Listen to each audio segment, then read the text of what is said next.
I'm talking. I went looking for the. So Rosie, do you want us to go ahead and, oh, here we go. People coming in. Okay. Sorry about that. Some technical difficulties on my end. No worries. No worries. Well, we'll give everyone one more minute to jump in here before we get started. So this is kind of exciting. We do have a number of people on the panel today. And I would say there's Mike Hines, but I believe it's Mark Linden. Mark, I think you have the wrong. Yeah, I think you just jumped in on a different link, but that's fine. We'll work through that. We'll work through that. So yeah, let's go ahead and get started because I know we're a little bit behind. Let's see here. Let me make sure I'm sharing the right screen. All right. Can you guys see my? All right. I think we're on the right screen here. So thank you everyone for joining us for the fourth webinar in our fleet transition planning series. My name is Jared Schneider. I'm the Senior Director and Bus Initiative Lead for Calstart. We are doing this in collaboration with CTAA. So we are really excited to have all of you here for, again, the fourth webinar on this, really a deep dive into fleet transition planning. So real quick, just kind of a background on what we have today. Again, like I said, my name is Jared Schneider. We also have Pete Gould, who will be presenting from Boundary Stone Partners. Pete had worked at the DOT before on the federal side and is a Senior Vice President over at Boundary Stone. We also have Mark Minden, who is a transportation electrification executive at Ameren over in Illinois. We also have joining us Maureen Marshall from our Midwest office from Calstart, and also one of our favorite people, Kim Williams from over at Houston Metro, is joining us today to talk a bit about just some of the work that Houston Metro done on their own kind of aligning with their city policy and how that resulted in a Lono grant for them and just some of the great work that they're doing. So really to kind of kick it off, here's the agenda. We'll go over just some brief introductions and recaps on kind of what's going on in the industry, but also what we've gone over so far within the webinar series. Then Pete will talk about the federal policy side. Mark will talk a bit about the state policy side. Kim, I'm going to bring you in here in certain areas to kind of talk about what you guys are doing to sprinkle it in. And also we'll have a question and wrap up session at the end. If anyone has any questions, anything that you guys would like to ask, feel free to use the chat or the question and answer function within Zoom. So real quick to kind of give you guys an overview of what's going on in the industry. We kind of talked about what's been happening. It's been relatively quiet in the industry over the last couple of weeks since we've had our last webinar check-in. I do want to say that one of the areas that we've been hearing more about on the FTA side is with Lono coming up here pretty soon. Well, I say pretty soon. In January, February is usually the time frame. It sounds like there will be an emphasis on larger procurements in terms of the number of vehicles or the quantity of vehicles. The upside to this is there will also be an emphasis on consolidated applications. So if you are looking to get any zero emission buses and say you just can't purchase 25 of them, having one consolidated application that reaches that number with multiple agencies is going to be more of a prioritization for the FTA. That's the word that we've been getting. And I think the reason for that is it's easier for the FTA to send money to one application as opposed to 5 to 10 different applications. Not to mention the reviewing process is much more, I guess, a much larger review process when you break each of these out. Consolidated applications make a lot of sense within this. The one downside I will say to a consolidated application is you are really relying on all of your other transit agency partners under that application to pull together the best possible application that they can so it doesn't drag yours down. That really comes back to making sure that you have a really strong leader on the application. So if it's your DOT, making sure that they know how to do consolidated applications and are kind of picking and choosing the best people to be within that application. Maureen is a great example on our team that did this with Illinois DOT, where they had 25 transit agencies all wrapped into one application last year that won. So we do have experience in this. I'm not pitching our services. That's not what this is all about, but just letting everyone know and to prepare for that. We're happy to talk more at any point about that in the future. But that's really about all that we have. There was also I guess one other area. There was an article that went out from the Eno Center on bus customization. So it was actually a pretty interesting article on the cost of customization within the transit industry. So that's a pretty interesting read as well if you're looking for more information. And just to kind of recap our last webinar, we did go over the total cost of ownership and route modeling. There's a link to that, and I'm sure that Rosie will send out the slides afterwards. So there will be a link within the slides to the last webinar. Also, the podcast that was on the total cost of ownership was released, and that is the Transition to Zero podcast as well, which a number of people on this call have actually been on that. So really exciting to have everyone here. With that, I'm going to jump into the first topic. I want to bring Pete Gould in from Boundary Stone. So Pete, go ahead and take it away. Thanks, Jared. And thanks to everyone for joining us. So my name is Pete Gould. I'm a Senior Vice President with Boundary Stone Partners here in DC. I just wanted to touch base. We want to go to the next slide. Just a couple of the kind of top line policies and things to be thinking about as part of the broader fleet transition planning, as well as you're approaching fleet electrification in general and the Low-No program in particular. Obviously, one that I think you hopefully have heard over and over and over again here is interconnection issues and how important it is to be coordinating with your utilities early on. I think that is increasingly something that is coming up as whether the buses are already ready but the charging is not, or understanding the opportunities or limitations of particular sites based on the available power. So as the program has grown and as the size of these awards and the number of buses that we are electrifying has grown, this is becoming an increasingly big challenge. So definitely something that we've stressed for everyone is the talking to your utility as soon as humanly possible, because you don't want to get all the way down the road and then find out you have a major limitation. Similarly, obviously Low-No is a very vehicle focused program.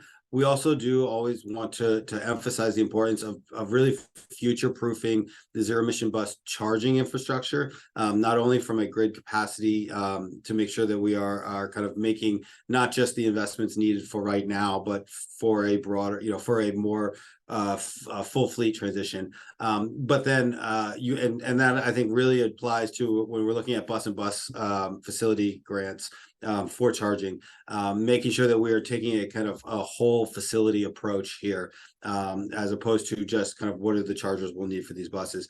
And then the other is on the chargers themselves. This is something that has been raised a lot, and that is ensuring that you are purchasing and are getting fully interoperable EV chargers. And interoperability really speaks to it's called the Open Charge Point Protocol, or OCPP. And that is the ability of each individual charger, meaning the hardware, being able to speak with its own software and being able to speak with other software or to be swapped out with a new software. That is a really important thing. We particularly see it in the Low-No, in the transit bus industry, where you will be getting a lot of offers for kind of turnkey service.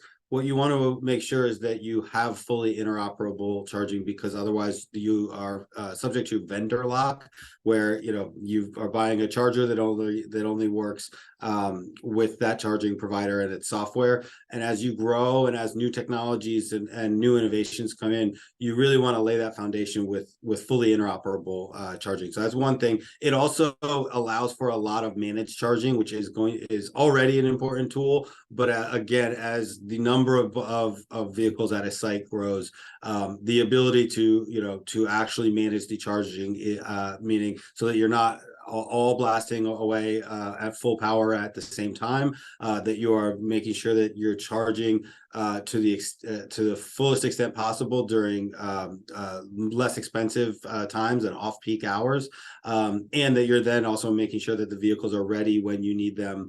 There's increasing technology and opportunities and offerings in that with the smart charge management. It really is important on total cost of ownership savings, because demand charges are the kinds of things that can really just wipe away the huge potential for this. So and then lastly, potentially the ability to use automated load management or ALM can also be helpful in potentially reducing the needs for upfront investment on the utility upgrades. So all of these are important and things that we think that FTA is always looking for and showing that you guys are thinking about a long-term plan. And then I would say another one too is, there's a fleet transition plan that is required for Lono. There is also a number of other broader climate and emissions reductions planning plans that are required under IIJA and IRA for various programs. There's a carbon reduction program. There's some of the EPA grants with climate pollution reduction grants. Any number of these, you really want to be making sure that you're involved in all of the various planning efforts in your area, working with your MPOs, with cities, and with the states, so that all of these plans are actually really rowing together, and you're able to maximize each source of funding along your pathway for electrification and decarbonization. And then number 4, Jared touched on this, but I think this is something that is really, really on FTA's radar today, and that is the over customization or excessive customization of rolling stock in the transit industry. We've seen a number of suppliers either going under or leaving the market, and this has been one that is cited a lot. It also just really raises the cost of for each bus, and thus reduces the amount of buses that we can get for each. I would say for CTA's membership, this is less of kind of, I would say the CTA has been less of kind of the culprits here, but it's definitely something to think about. I know in the last NOFO, FTA does give an emphasis that they will give prioritization and like to show that there is less, for applicants to show that there's less customization and that they can get extra points for that. One of those is through the kind of collective and group purchasing. So definitely that is something that I think is increasingly on not only FTAs, but all the way up to the White House, their radar about this issue. And so be on the lookout for that. I would encourage you to be out front. And then obviously last, the workforce training elements of and training, not only the planning and not only the training for the buses that are under each grant, but the long-term planning and strong collaboration and involvement of your workforce and unions, as well as outside training for entities is very high on the priority list here for this FTA. And then next, I did want to touch too and just make sure that everyone is aware of and factoring in their planning. There was a number of really important tax credits in the Inflation Reduction Act, that are kind of outside of the DOT world and more in Treasury, but that are really impactful and a great opportunity for trans agencies as part of your pathway to electrification. The first, and I'd say the big one, relates to the charging itself, and that is it's called the 30C tax credit. It's the alternative fueling or alternative fuel refueling infrastructure tax credit, but that is for the charging itself, and that can be up to 30% of eligible costs for each of the single items of qualified property or chargers, with a cap at a credit of $100,000, which means the total cost of the thing could be $300 and change thousand, and you can get $100,000 credit. That is a significant. The IRA significantly increased that cap, but it did have a couple of kind of impactful and important to note limitations. One being related to the actual location, and it's down to the census tract level. I have it here, and you can actually go. So for in a non-urbanized area, then you are okay in a non-urbanized census tract. But then within urbanized census tracts, you can only get this credit if it is in a low-income community census tract. The easiest way right now to do that, I just said, if you go on and you Google NMTC 2020 map, this will come up. You want the CDFI one. And then if you click on the bottom right there, the NMTC, which is the new market tax credit, that map, if you look at the 2020 data, that will show you exactly which of the census tracts they believe should be eligible once the data will be finalized later this year. But keeping that in mind, obviously you're not going to pick up and move a facility, but in terms of where you're able to maximize these tax credits, those sites are something you want to be keeping in mind. To be able to get the full 30% credit, you do have to obviously meet prevailing wages, and also there are apprenticeship thresholds that need to be met. It's the percentage of total labor hours. That's 15% as of next January. But then the one important thing is that there's tax exempt entities like governments or transit agencies are able to get elective pay here, which is kind of basically you don't have to have tax liability to be able to claim it, but you will need to file a form 990T. Again, I'm not an accountant, this is not tax advice, but I would definitely strongly encourage everyone to be looking into this, and especially if there are decisions as to where to be placing charging infrastructure that all things considered are equal. You want to make sure that you're able to maximize and capture this credit. We are still waiting on the final guidance from Treasury on that, but we're hopeful that should be January-ish. But for now, it's I think you would be looking to that map in particular for locations that'll be eligible. And then the other one is the 45W, the Clean Commercial Vehicle Credit. This one is helpful. It is capped at $40,000 though for heavier vehicles, including buses. But you again are going to be able to get as a tax exempt entity, be able to get elective payment on that, which basically allows the credit to get given to more or less the vendor and taken off the price there. So those are two big ones that I do want to flag. And then I'd say the other big issue here federally and where policy really is important.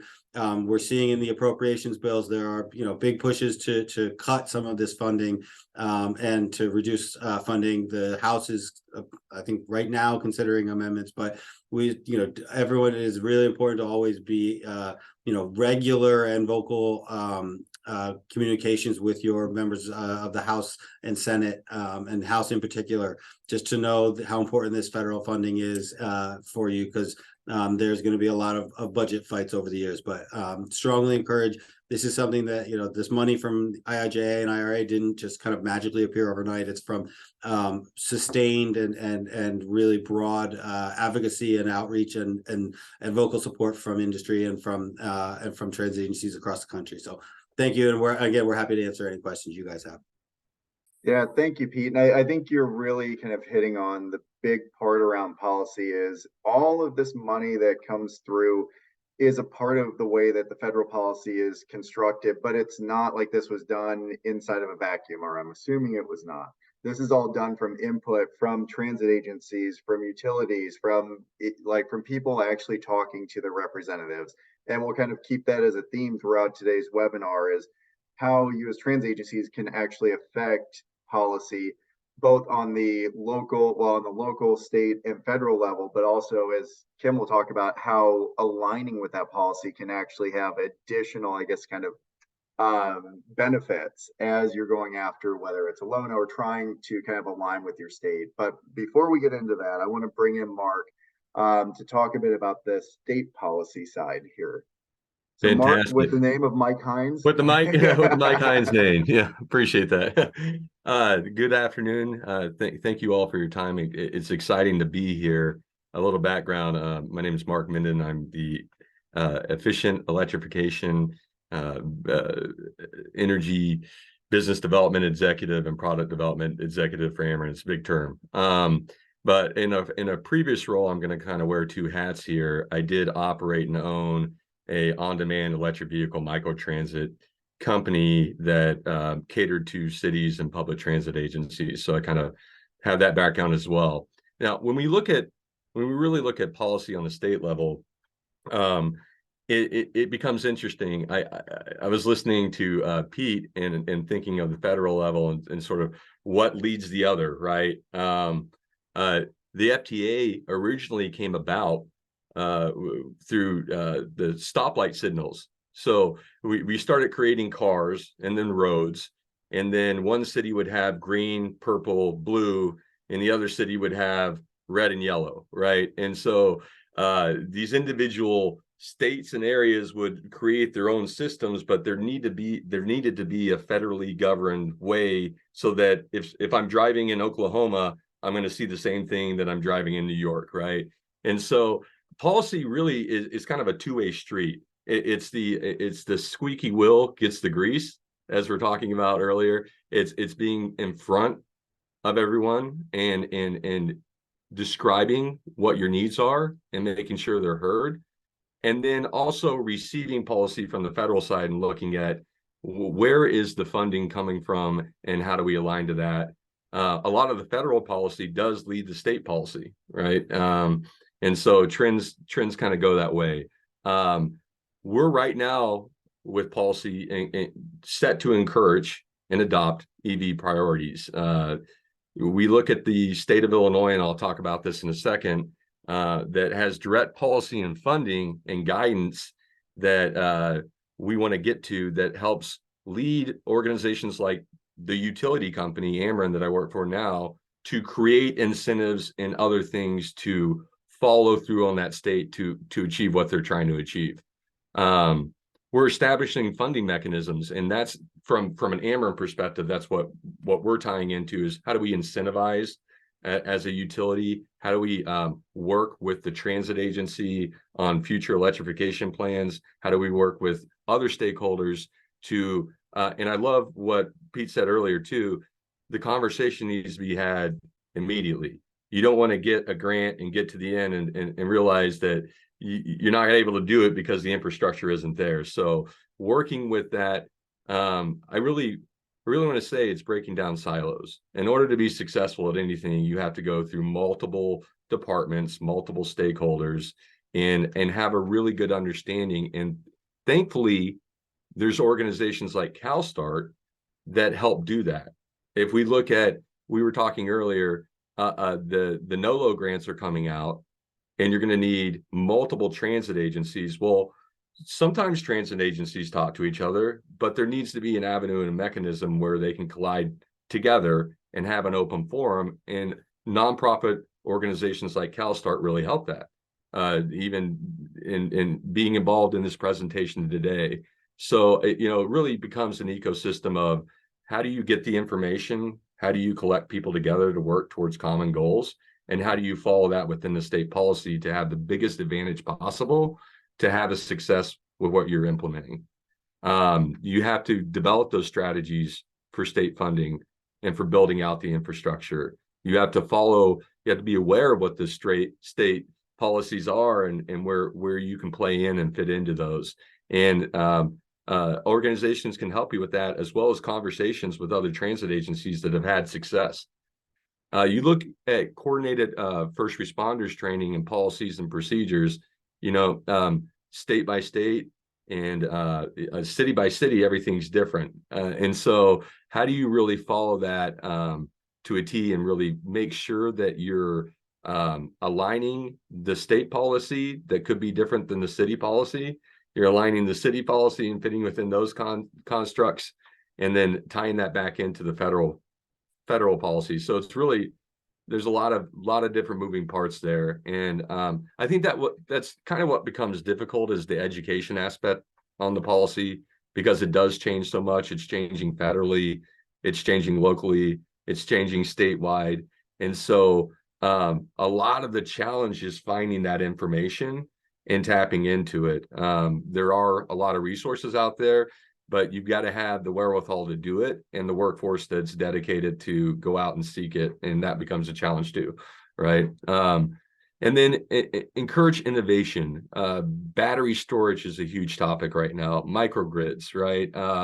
We can have renewable energies, but how does that play back into the overall system? And how do you store that energy if needed and be able to do that back and forth? And so that becomes a whole new interesting topic in itself. If we want to go on, I'll talk a little bit about Ameren. Any questions on that from the panel?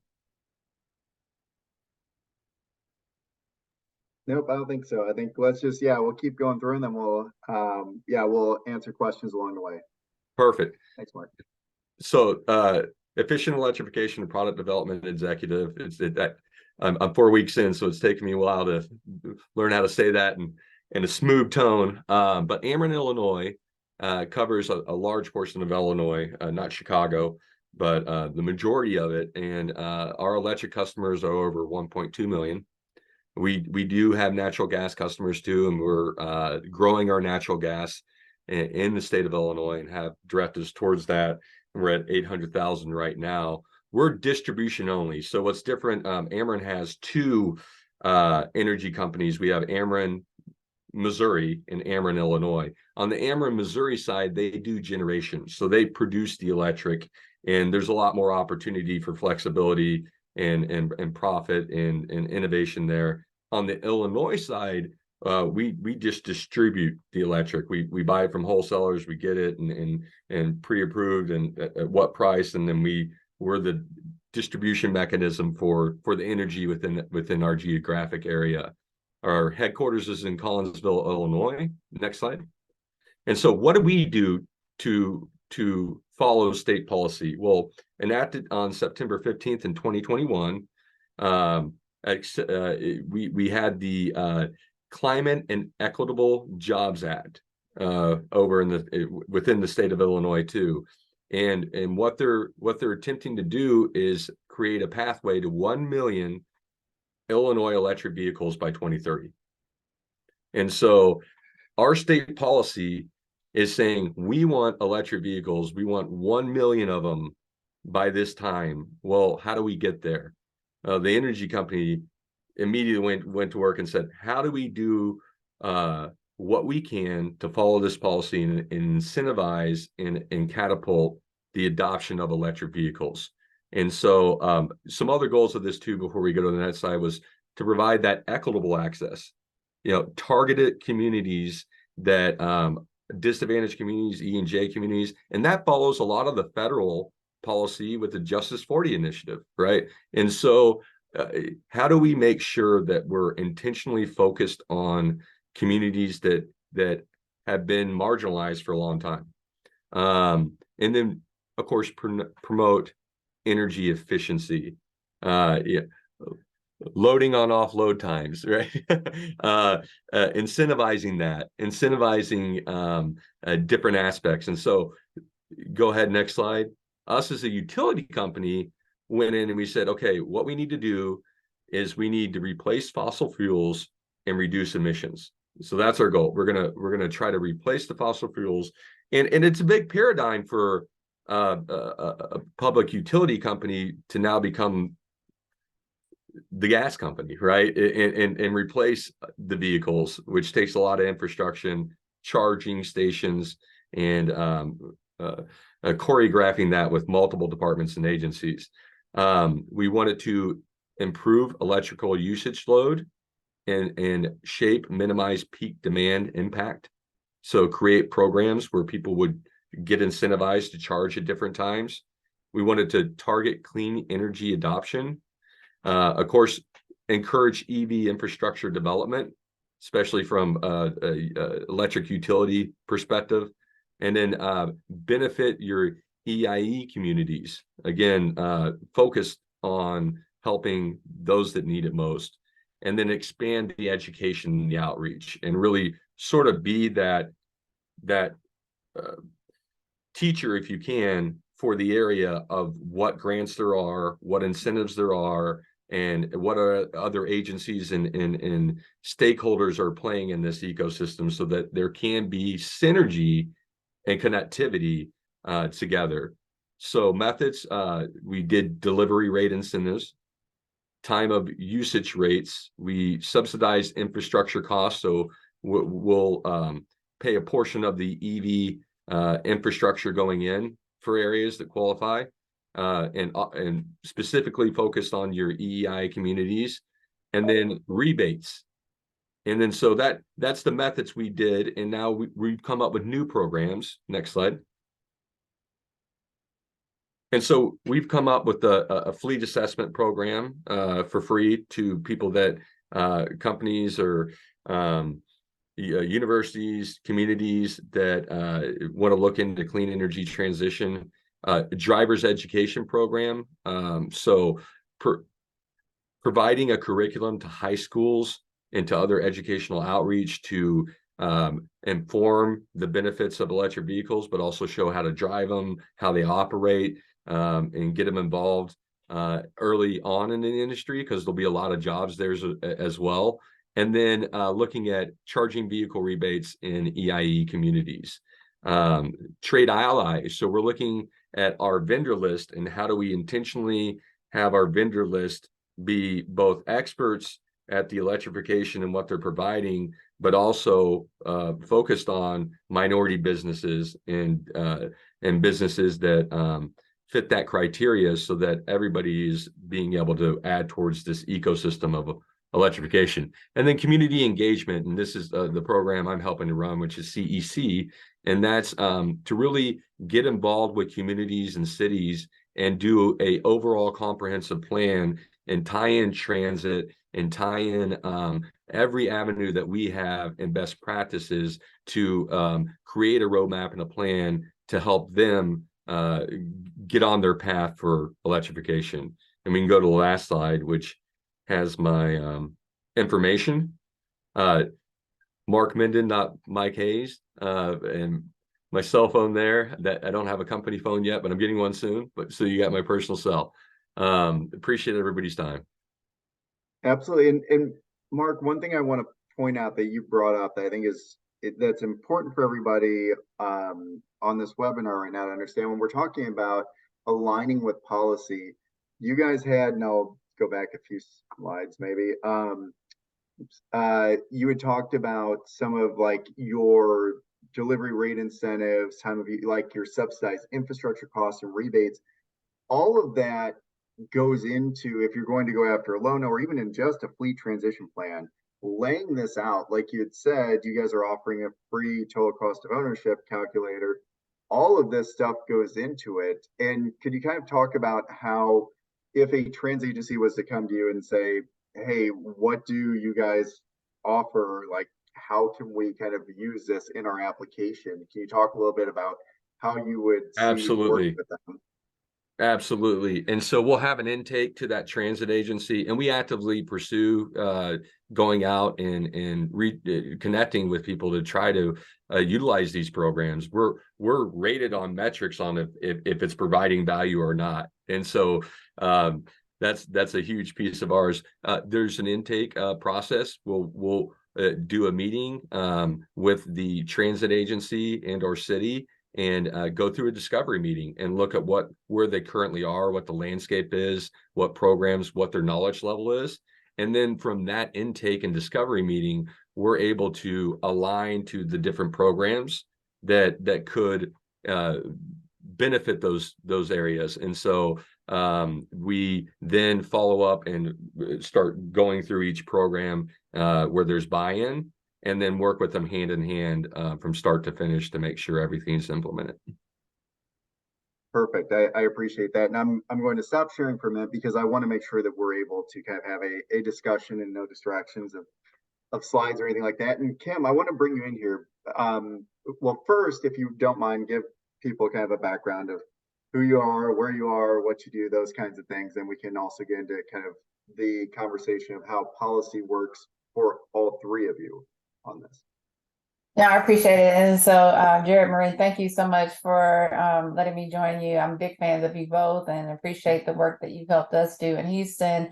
and Mark and Pete, thank you for letting me webinar bomb, if you will, your event. But I'm Kim Williams, and I'm the Chief Innovation Officer in Houston, at Houston Metro, which is a transportation agency here in Houston.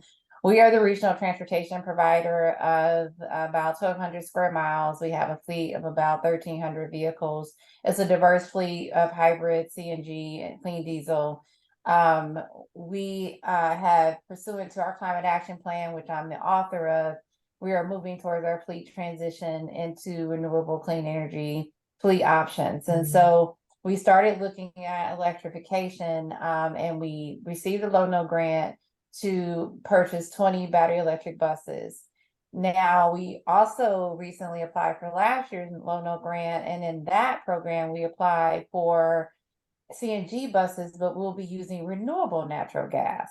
And so you may ask, well, why did you switch? And I think you alluded to it earlier about some of the concerns with the bus industry, with the manufacturers and customization, causing issues with, manufacturers leaving the industry. So we have struggled with that, and we still needed to commit to keeping our fleet up to date. So we went with a RNG approach for our last purchase, simply because, quite honestly, we are about a year behind in getting our battery electric buses. And then also the lead times. Pete had a great list, took all my talking points. But the one thing I would add is to definitely allot more time than you think you may need for the procurement process. The lead times are longer than you think. They're getting better, but that was a surprise for us, and part of the reason why our program is late, if you will. But they are coming in, they're arriving, and we're excited about that. So that's a bit about our journey. I would also add, so Pete's from DC, Mark is from Illinois, I am from Texas. And Texas is the oil and gas capital of the world. We now say we're the energy transition capital of the world, but oil and gas is our bread and butter. It's how we make our money. So that has been a challenge when you talk about policy. And creating policy that is welcoming and that is supportive of alternative fuels for large fleets like ours.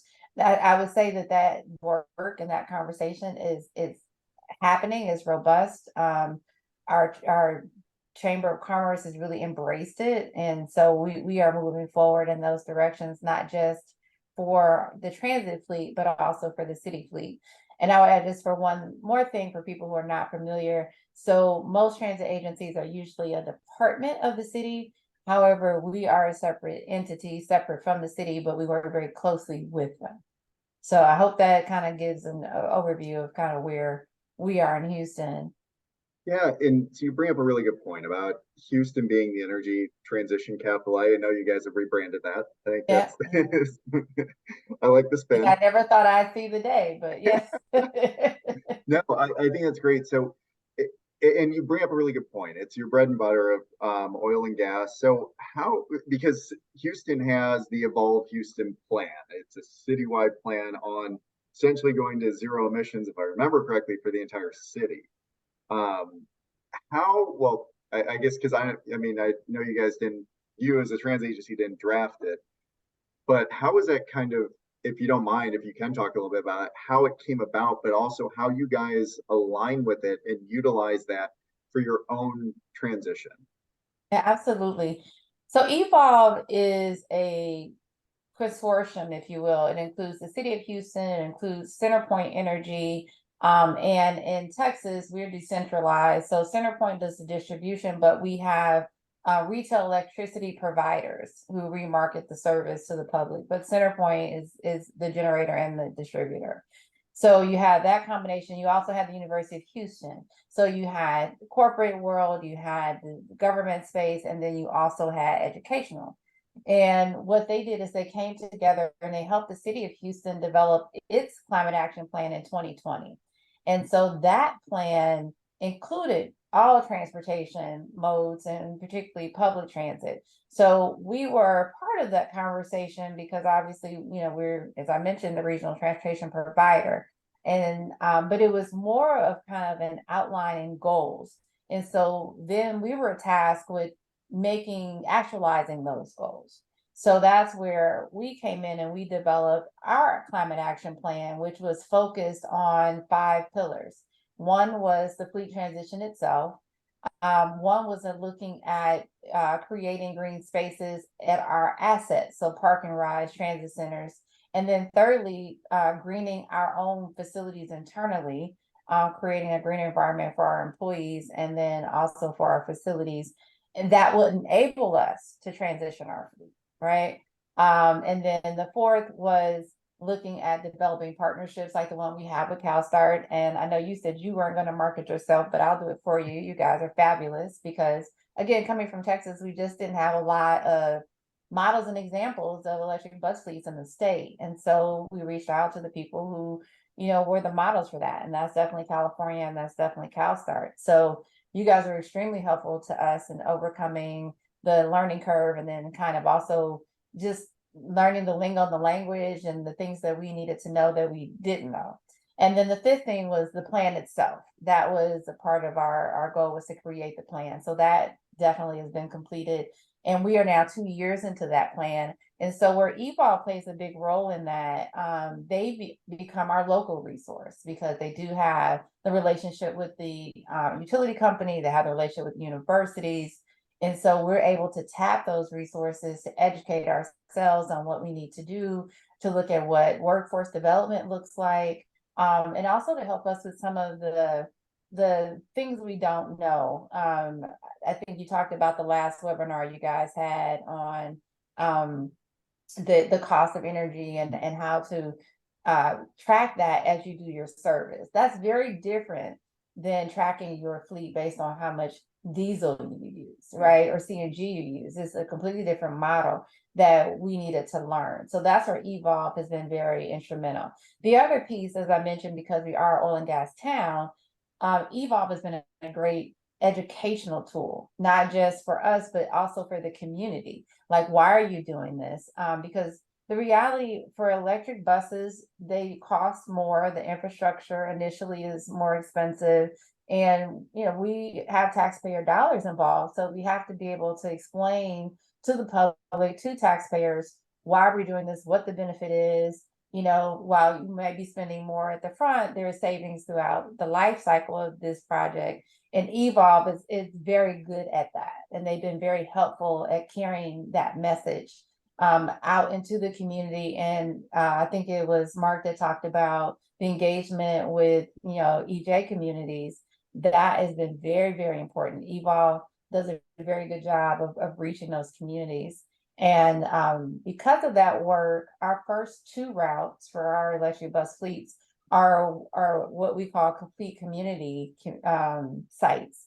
They are areas, there are 12 of them identified by the city of Houston that have been traditionally underserved or under-resourced.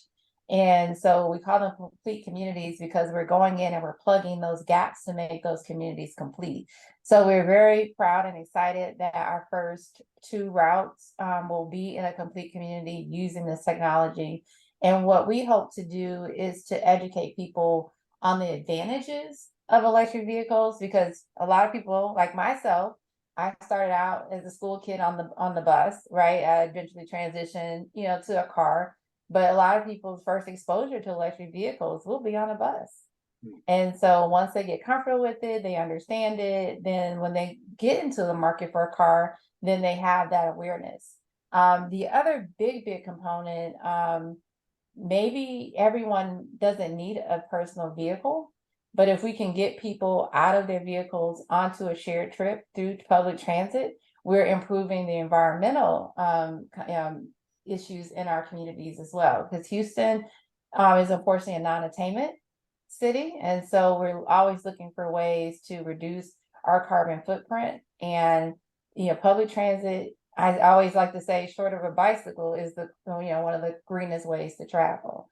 So there are many ways that Evolve has been helpful in carrying that message forward, creating the message points and the data that is understandable to the average everyday citizen, voter, mom and pop business, you name it, in a way that maybe, transit or the city may not be able to do.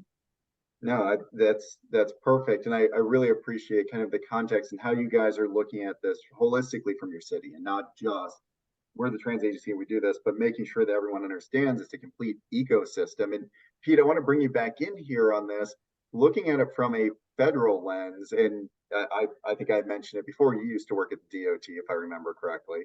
How do you see kind of the almost the local level playing into the federal side of this? Because it's almost skipping the state side to an extent. I mean, I would say on this, obviously the state side for particularly, a larger agency like Houston, this is one area where DOT is able to go directly to it. And I'd say more than anything, so much of the federal funding through DOT, especially on the highway side, all goes through the states, and so through the state DOTs. And so what we see here is Congress not only giving kind of large buckets of formula funding and saying, do what you think is best, but you have, the IIJA was unique, and it has not only kind of these discretionary programs that are focused on doing one thing, but really backing it up with substantial funding. I mean, that usually, Lono, when I was at DOT, Lono, this was a very different program, a different scale, and obviously the technology was different. But this is a real opportunity for a game changer in terms of not a kind of a bus here, a bus there, but like, let's not only come up with a fleet transition plan, but over the next 4 years, we've got sizable funding to go behind it. One thing I will say that actually reminds me of that I hope everyone on this call is cognizant of is one of the downsides of the, let's call it, interesting legislative path that this bill took was that the transit title was really written primarily by the ranking member on the committee, Pat Toomey from Pennsylvania. And this was not designed to be this is now the new normal for Lono. They basically kept the authorized levels for Lono at very low, and then added on through advance appropriations the overwhelming majority of this Lono funds, which means that at the end of this bill in 2026, when we tend to see kind of a 1 year or the extensions that they will do while they're trying to do a thing, that the level drops way down to kind of basically the FAST Act levels. And so this is a conversation that needs to be started, I would say, yesterday, but increasingly when talking with your representatives. This is important. I think delivering on the grants, obviously, to the extent that it's within your control, delivering on the grants, showing the benefits, having the members there so that they see the real life impact here is going to be really important to making that case that even in periods of extensions that this funding needs to be kept at the levels that it is right now, because it is kind of sugar high money the way it was designed. Good. Mark, go ahead. Yeah, I just had two comments from Kimberly's conversation. One is, it's those E&J communities that often have the worst health problems because they are next to the highways and they're not next to resources, and the vehicles they have aren't up to speed and produce more greenhouse gas. So I'm very proud that you're focused on that, and that's a huge win for that area. And can continue to be. And I would encourage all the other transit agencies to be focused on that as well. And then just to speak of what Kimberly and Pete were saying on supply chain, we're seeing here at Ameren with charging stations, we're seeing it with building out infrastructure. It's a different world right now. And the supply chain is definitely affected. So keep that in mind when dealing with a vendor. Really look at what you're dealing with and what their track record is, and if they're going to be there tomorrow, because and how long something's going to take, because it's something like I've never seen before. Yeah, and that's something that we're building into our next level transition plan is scenario based, because I think that the in-fleet, the transit needs to understand like the what if story. Like 2 years ago, it was the vehicles were the long lead time and not the infrastructure. Now the vehicles are not the long lead item, it's the infrastructure, because switchgear, which used to be 8 weeks, is now 46 plus. So it's good to kind of do a scenario based, like this is what would play out if the, you know, the vehicles are the long lead time, this is what's going to play out if the infrastructure is, so that they can have that kind of tool and that guidance for that what if story and play both against one another. So And I think lessons are learned through this because, you know, yeah, we have a sugar high funding right now, but that funding is producing different aspects and seeing where the challenges are, and you don't do that until you get into it, right? So it's through the actual exercise of trying to implement it that we find where the weakness is, and then we can go out and try to fix it and make it better. I think the interesting part for me on this is looking at, like, Kim, from your guys' perspective, where you're building out your own plans, your city's building out your own plans. Mark, where your side, the state is building out their own plans. And then Pete, you bring up the point that this money is going to either, I mean, it's going to go away. It's not going to be reauthorized or re-upped. However, it's going to look in the new reauthorization bill. All of these plans and all these policies are being put in place now are going to affect what happens later on. If we don't get these policies in place, if states don't start pulling together their own plans, if cities don't have their plans in place, why in the world would the federal government ever say, you know what, let's continue this on? You know, if no one's coming up with these plans, if no one's putting these into action, there's no point for taxpayer money to go into this. We need to be able to show that there are these policies that are aligning with not just what the money is now, but also how much more money it's going to take to actually enact these. So we don't end up with any kind of unfunded mandate. So we actually say, this is what we want to do. You as our federal government, we want to direct you to do this, you know, to put in this much money moving forward. I think that's the only way that we're going to be able to continue this kind of directional, I guess, transition that we're going in right now. Having these fleet transition plans are vital to trans agencies, not just for their own good, but also for the state's good and for the nation's good. So I think it's incumbent upon everyone to get transition plans. I know it may sound like a small thing that it's my trans agency, I'm putting together a fleet transition plan, but when you start pulling all of these together across the country, it creates a much larger narrative, and it creates actual change within the country and within our economies. So That's Jared. I'll point out too, at some point, electric buses stop becoming their own separate program, and that is just the fleet, you know, and that's where I think the planning is really is important. And I think that's where, you know, building as the technology continues to improve, as the scaling goes, and as the comfort level and adoption at the agency level improves, at some point it's just your formula funds, and you're just, you know, the buses you buy are electric buses. And that's, I think, the end goal you want here is not in perpetuity having a separate program that's just about Lono. yeah, I agree. I mean, go ahead, Kim.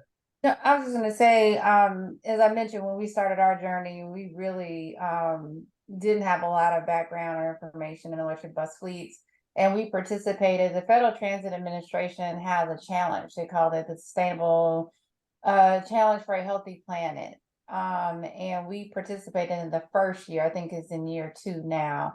There are some fabulous resources through FTA on the FTA site. If you are new to developing a plan or a fleet transition plan, there's some really great tools there. And I will speak for Calstart. They're a fabulous resource as well to kind of help you, particularly with the data analytics and really understanding your fleet and how to do that conversion. But I would definitely look at that. The other thing I would say too, I don't think our first plan was pretty, right? I think it's a progress over perfection thing too. To Jared's point, just get started. Like, start the plan, start an outline, get the parties in the room and start talking through what your issues are. Don't wait till everything is perfect. Because that's not where we started, and we're on we successfully have received 2 low-no grants now, and we are well on our way of, you know, getting our electric fleet up and running. So I would just simply say to get started, and I think you have some great resources on this conversation and through Calstart to reach out to. No, I really appreciate that, Kim, and thank you, everyone. I know we're right at time here, so I want to make sure to be conscious of everyone's time and respectful of that. So thank you, everyone, for joining us for this webinar. We do have another one coming up I'm sure that Rosie and the CTAA team will send out all of the invitations, but thank you everyone. And should you need to reach out to us, please feel free to. Here's our contact information. Thank you to our panelists. Thank you, Pete, Mark, Kim. Really appreciate all the time. Maureen, as always, one of my favorites. Thank you for joining me on this one.